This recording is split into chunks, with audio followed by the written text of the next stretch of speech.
आज पाटण तालुक्याचं खुद्द पाटणची यात्रा, पाटण तालुक्याचं दैवत श्रीमंत निनाई लक्ष्मी माता आणि भैरवनाथ यांची वार्षिक यात्रा इथं संपन्न होते।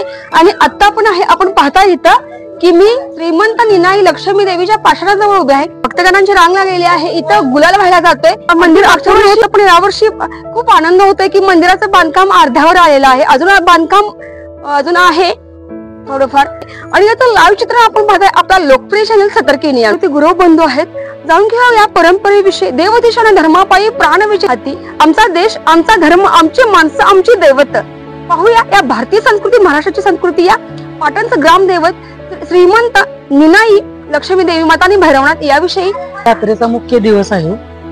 यात्रेला टोळेवाडीतून भैरवनाथाची पालखी येते पाटणमध्ये।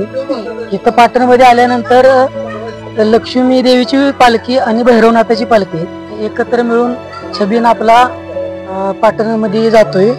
तिथून वाद्य, परत बँड वगैरे सर्व वाद्यासहित सर्वांचे 12 बलुतेदार वगैरे सर्व असतात। तिथून हा पालखी मिरवणूक केली जाते। तिथून मग इकडून विक्रमसिंह पाटणकर यांच्या वाड्याच्या तिथून वरती मुख्य परत मंदिरात देव आणला जातोय। बंधुराजे, ही किती वर्षांची परंपरा आहे, काय सांगाल? खूप वर्षापासून, आता मी ऍक्च्युली कसं सांगू शकत नाही, पण महाराजांच्या काळापासून तरी ही चाललेलंच आहे। म्हणजे पुरणपोळ्या दिवशीच असतं, म्हणजे आजच्या दिवशी कोणती हत्या होत नाहीये? नाही, आपल्याकडं वैशिष्ट्य म्हणजे गोडा नैवेद्य पूर्ण कुठल्याही प्रकारची हत्या केली जात नाही। एकूण किती भाविक येतात यात्रेसाठी, काय सांगाल? कुठून कुठून भाविक येतात? पाटण तालुक्यातून तर सगळीकडून भक्त लोक येतच असतात। ह्या मुख्य यात्रेच्या दिवशी वेळात वेळ काढून येतातच येतात।